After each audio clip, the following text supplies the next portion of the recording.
2024 के चुनाव से पहले झारखंड के तमाम राजनीतिक दल तैयारियों में जुट गए हैं। पिछले दिनों ही झारखंड मुक्ति मोर्चा की ओर से केंद्रीय कमेटी की बैठक हुई और इस बैठक से जो एक ख़ास बात उभर कर आई वो ये कि यूपीए फोल्डर अब कहीं न कहीं ये मानने लगा है कि लेफ्ट पार्टियों को साथ लेकर चलना उनके लिए ज़रूरी हो गया है। पूरी बैठक के लबोलुआब में विनोद पांडे जो जेएमएम का वरिष्ठ नेता है, उन्होंने यहाँ तक कहा कि जहाँ भी लेफ्ट की मौजूदगी है, मजबूती है, वहाँ हम बैठकर बातचीत करेंगे। आखिर राजनीतिक तौर पर इस बात का क्या मायने निकाला जा सकता है और 2024 के पार्लियामेंट्री इलेक्शन हो या विधानसभा चुनाव हो, इसके क्या कुछ हम असरात निकाल सकते हैं, यही जानने और समझने के लिए हमारे साथ मौजूद हैं केंद्रीय कमेटी के सदस्य, मासस के सदस्य सुशांशु मुखर्जी। दादा, आपने सुना होगा विनोद पांडे जी जो कहा, बहुत दिनों बाद सत्ताधारी दलों की ओर से जेएमएम पर इतना प्यार लुटाया जा रहा है।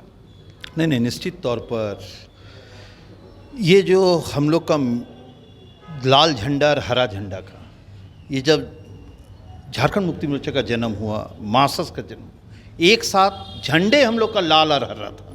हमें लगता है कि झारखंड में फिर वो चीज़ लौट के आ रहा। मजदूर वर्ग, खट के काम करने वाले, खाने वाले, वो दोनों वर्ग जितने रहेंगे हमारे साथ जो काम कर रहे, वो दोनों अगर मिल जाए तो हमें नहीं लगता है कि झारखंड में किसी और दल यहाँ चढ़ के राजनीति करके सत्ता पर आ सकते हैं। क्योंकि हम देखते हैं कि हम लोग लॉस किस तरह से करते हैं। झारखंड मुक्ति मोर्चा और मासस, सीपीआई, सीपीआईएम, माले, पूरे लाल के जितने हैं, हम लोग लॉस कैसे करते हैं। 4000 से हम सिंदरी हार जाते हैं। क्यों हार गए? हमें 75,000 वोट मिला, लेकिन 4000 से मासस वहाँ हार गए, सिर्फ कैंडिडेट के लिए। हमें लगता है कि अच्छी सोच, झारखंड मुक्ति मोर्चा की अच्छी बैठक में अच्छी सोच आए हैं। हमें लगता है कि इसको लागू करने की ज़रूरत है। अगर लागू हो जाए, हमें लगता है कि जिसको हम लोग देश से हटाने चाह रहे हैं, राज्य से हटाने चाह रहे हैं, उनकी सीट सिंगल डिजिट में आ जाएंगे। ये हम जानना चाह रहे हैं, 2019 के चुनाव में लेफ्ट जो चाह रहा था, यूपीए की तरफ से वो सम्मानजनक उसको सीटें नहीं मिली, जिसकी वजह से आप लोगों ने अलग लड़ा, उसका नुकसान भी जो यूपीए को समझ में आया। अब क्या, जब चुनाव में करीबन 1-1.5 साल का वक्फा है विधानसभा चुनाव में, तो उससे पहले क्या जेएमएम को और यूपीए फोल्डर को ये समझ में आने लगा है कि लेफ्ट को इग्नोर करना उनके लिए अब मुनासिब नहीं है, जिस तरह से बीजेपी और एनडीए इंटैक्ट हुआ है? देखिए, 19 के जो चुनाव थे, उस पर तो एक चीज़ सोचने की ज़रूरत है। ये गठबंधन जो 30 सारा मिला के जो करीब आपको 40-45 की जो है, इसके साथ आप और 8 जोड़ लीजिए, एकदम अंगुली से गिन के आप देख लीजिए, करीब 7 से 8 सीट ये गठबंधन ने लॉस किया, सिर्फ लेफ्ट को नहीं लेके, लाल झंडा को नहीं लेने से ये जो आज गठबंधन चल रही है, इसका और मजबूती आते हैं। हमें लगता है कि झारखंड मुक्ति मोर्चा 30 और 7-8 करीब दोनों पार्टियां मिलके 37 से 38 सीट रहते हैं, और बाकी राजद है, कांग्रेस है, जितने हमारे कट में हैं, सब मिला के एक ऐसे शक्ति बनते हैं जो अभी जिसके पास 25 है, वो हमें लगता है कि बहुत कम होने से 15 से 16 में खड़े हो जाते हैं। ये सोच बैठक में जब ये सोच आई है, हमें लगता है कि झारखंड की जनता के लिए बढ़िया है। हम लोग को मिल के लड़ेंगे और आगे भी लड़ते रहेंगे। ये भी क्या है, जेएमएम के लिए मजबूरी है, जिस तरह आपने सुना होगा पहले से तय हो चुका है कि आजसू है और बीजेपी दोनों साथ मिलकर लड़ेंगे। इस बात में अब कोई कंट्रोवर्सी की ज़रूरत नहीं, सीटों को लेकर हो सकता है कोई कंट्रोवर्सी। तो ये क्या बाध्यता हो गई यूपीए के लिए, जेएमएम के लिए, कि वो आपकी तरफ देखे? ना, वो जानते हैं कि ग्रास रूट पर कौन काम रहे। झारखंड मुक्ति मोर्चा से ज़्यादा हमें लगता है कोई नहीं जानते हैं कि लाल किस ग्रास रूट में काम करते हैं। देखिए, अपना तो आउटपुट वो लोग इनपुट लेते हैं हर विधानसभा का, लेने के बाद तो निश्चित तौर पर लगते हैं, और हमें लगता है बातचीत भी हम लोग के साथ बढ़िया से होते हैं और आगे भी रहेंगे और साथ लड़ेंगे। और जो 24 के चुनाव सिर्फ विधानसभा नहीं, लोकसभा में भी अच्छे से अच्छे सीट हम लोग करीब सीट को केंद्र में देने की ताकत देने के लिए हम लोग लड़ाई लड़ेंगे एक साथ। तो ये जो गठबंधन की बात, संभावित गठबंधन की जो तरफ झुकाव है आप लोगों की तरफ, तो ये केवल विधानसभा की हम बात करें या पार्लियामेंट्री इलेक्शन की भी बात करें? ना, पार्लियामेंट, देखिए दोनों की है। जैसे हमारे सीट जो धनबाद है, इस धनबाद सीट पर हम लोग कुछ भी ना करें तो एक अच्छा खासा वोट आती है। यहाँ कॉमरेड AK राय 3 बार लोकसभा जीते हैं।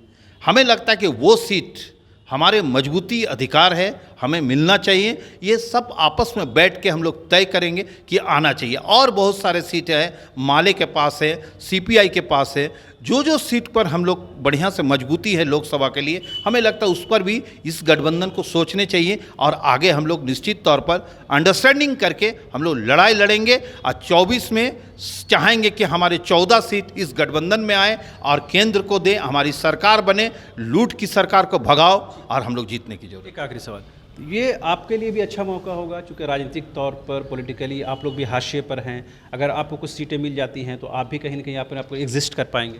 देखिए, दूसरे पार्टी ज़मीनी स्तर पर चले जाते हैं, नहीं दिखते हैं, हार जाते हैं तो वो क्या रहते हैं, 5000 वोट में रहते हैं। लेकिन लाल एक ऐसा पार्टी है, हम हार के भी 75,000 वोट लाते हैं।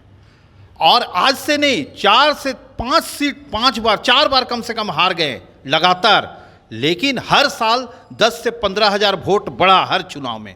तो ये तो मजबूती हमारा है, जनता हमारे साथ है। जब जनता जिनके साथ है वो पार्टी मजबूत है और निश्चित तौर पर सारे गठबंधन एक साथ रहेंगे तो हमारे पार्लियामेंट भी जीतेंगे, प्लस विधानसभा नेक्स्ट जो चुनाव आएंगे 24 में, उसमें हमारी सरकार बनेगी। तो आपने सुना किस तरह से जेएमएम की तरफ से जो एक संकेत मिले हैं कि इस बार लेफ्ट पार्टियों को भी साथ लेकर चलना है और उनका जो जनाधार है उसका मैक्सिमम यूटिलाइजेशन करना है। जाहिर सी बात है ये कहीं ना कहीं जो वाम दल हैं, जो बाएं बाजू की पार्टियां हैं, उनके लिए भी खैर मकदम का सवाल है। लेकिन बड़ा और अहम सवाल यह है कि राजनीति जो है वो अपने लिए गुना भागा यानी समीकरण के आधार पर काम करती है। अब देखने वाली बात ये होती है कि पार्लियामेंट्री इलेक्शन हो या असेंबली इलेक्शन हो, उसमें क्या समीकरण फिट बैठते हैं या नहीं बैठते हैं। कैमरामैन विकास के साथ रांची से न्यूज़ बायोस्कोप के लिए शहनवाज। झूमेंगे घूमेंगे गाएंगे हम, वाइल्ड वाली वाटर पार्क जाएंगे हम। झूमेंगे घूमेंगे गाएंगे हम, वाइल्ड वाली वाटर पार्क जाएंगे हम। वाटर पार्क में फुल ऑन फन करेंगे, फैमिली संग वाइल्ड वादी चलेंगे। वाइल्ड वादी एंड अम्यूजमेंट वाटर पार्क एक नए अवतार में, तो तैयार हो जाइए वाइल्ड वादी में अनलिमिटेड मस्ती के लिए। यहाँ लॉकर और कॉस्ट्यूम का कोई चार्ज नहीं, साथ ही 33 फीट की हाइट से मल्टी लेन और बर्ड पार्क का भी ले फुल मजा। वाइल्ड वादी अम्यूजमेंट वाटर पार्क, हजाम, रांची। वेलकम टू चाचा मामा दंगल। हास्य अदाकार संजय मिश्रा से गुजारिश है कि वह अखाड़े में कूदे और फुलटूस को ट्रॉफी से नवाजें। लगता है समाधि ले ली।